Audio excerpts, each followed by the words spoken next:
bersyukur selalu bagi kasih-Mu di dalam hidupku.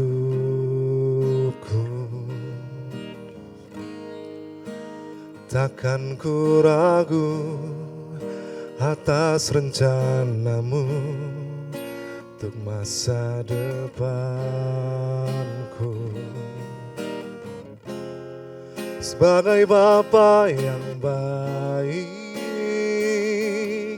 takkan pernah Kau melupakanku. Sebagai Bapa yang sangat baik, takkan pernah Kau meninggalkanku. Ku kan menari dan bersuka karena-Mu, oh Yesusku, dan ku kan minum air-Mu bagai rusa rindu. Selalu ku hidup dalam-Mu dan hidup-Mu di dalamku, oh Yesusku. Kau sangat ku cinta.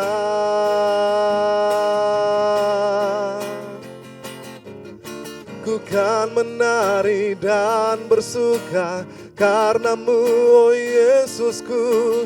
Ku kan minum air-Mu bagai rusa rindu. Selalu ku hidup dalam-Mu dan hidup-Mu di dalamku, oh Yesusku.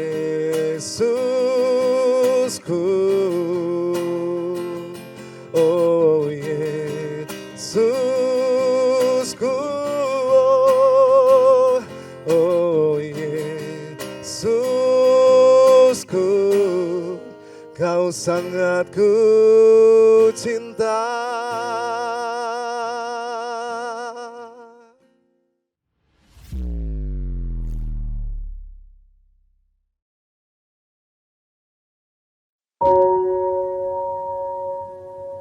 Shalom saudara-saudari yang dikasihi oleh Tuhan, selamat pagi, salam sejahtera bagi kita sekalian. Apa kabar saudara hari ini? Saya percaya berkat Tuhan yang berkelimpahan tidak pernah henti datang dalam kehidupan kita. Saudara, sebelum kita lebih jauh lagi melakukan aktivitas kita hari ini, ada kebenaran firman Tuhan atau ada pesan Tuhan bagi kita, terkhusus buat para bapak-bapak yang saat ini mungkin sedang siap-siap untuk keluar rumah pergi bekerja. Karena tugas seorang bapak atau seorang pria dalam rumah tangga adalah bekerja untuk menafkahi rumah tangga. Saudara, buat kita bapak-bapak yang saat ini sedang mempersiapkan diri keluar rumah untuk bekerja, pesan Tuhan yang diingatkan buat kita pada pagi ini yaitu bekerjalah bijaksana. Jangan sampai kita diperbudak oleh pekerjaan kita. Apa tanda bahwa kita bukan lagi bekerja tetapi sudah diperbudak oleh pekerjaan kita? Tandanya yaitu ketika kita bekerja, kita mengorbankan orang lain untuk mendapatkan sesuatu. Kita menjatuhkan orang, kita sikut kiri, sikut kanan, kita memakai cara-cara yang tidak alkitabiah, cara-cara yang salah untuk mendapatkan keuntungan pribadi. Yang kedua, saudara, apa tanda bahwa kita saat ini tidak sedang bekerja tetapi sedang diperbudak oleh pekerjaan kita? Tanda kedua yaitu ketika kita bekerja, kita mengorbankan kesehatan kita. Bukankah banyak dari kita yang ketika bekerja sudah lupa waktu? Padahal tubuh jasmani kita ini penuh dengan keterbatasan. Kita perlu yang namanya untuk istirahat, tetapi kita sering lupa ketika kita sedang bekerja, kita lupa untuk istirahat.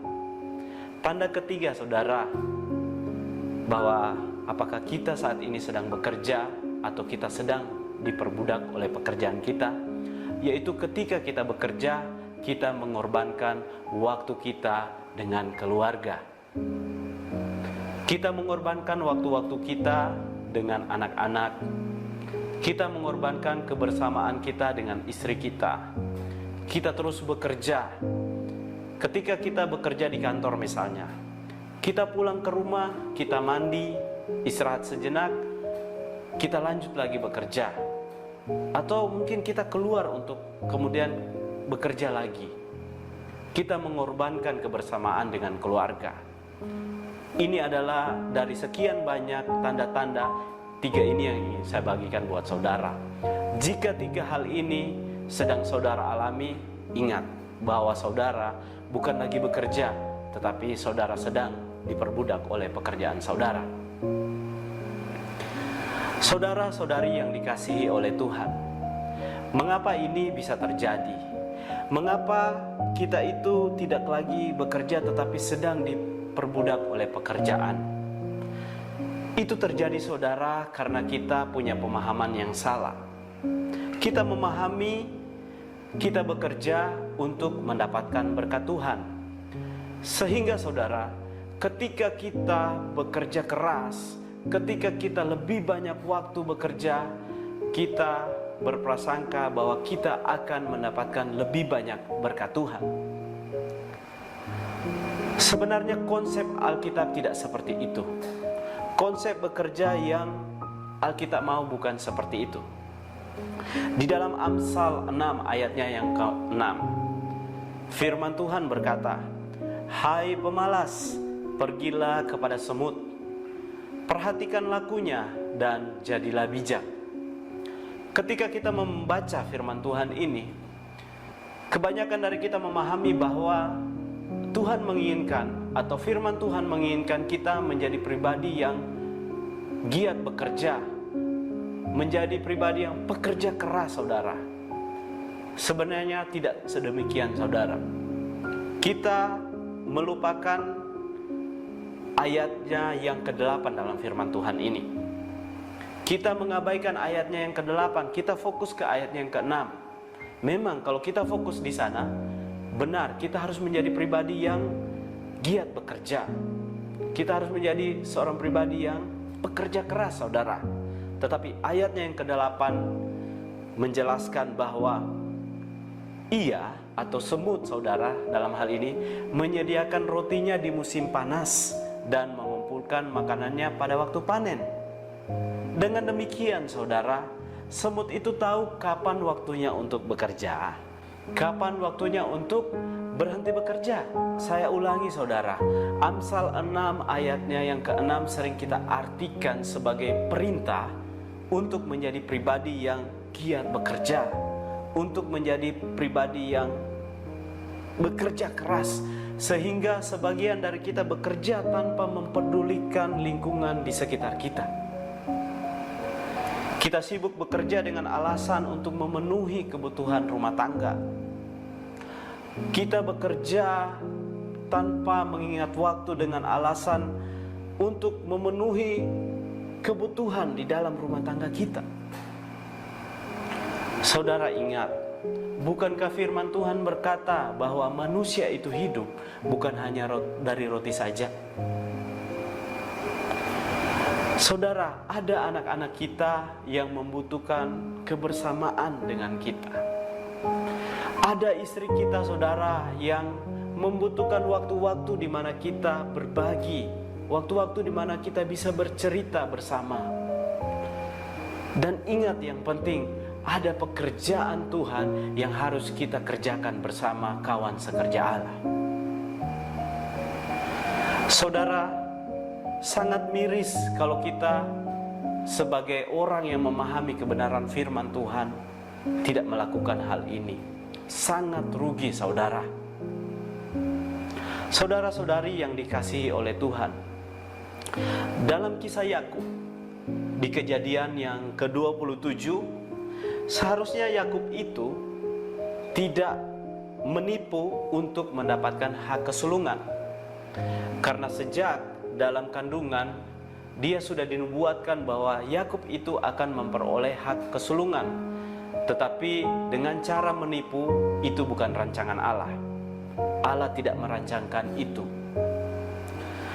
Kisah lain saudara, dalam Kejadian pasalnya yang ketiga, ketika manusia jatuh dalam dosa. Bukankah iblis berkata kepada Hawa bahwa ketika engkau memakan buah ini, buah dari pohon ini, engkau akan menjadi sama dengan Allah. Padahal saudara, sejak awal kita diciptakan sebagai manusia, kita itu sudah serupa dan segambar dengan Allah. Jadi saudara, ini adalah salah satu bentuk tipu muslihat iblis yang seringkali kita tidak sadari.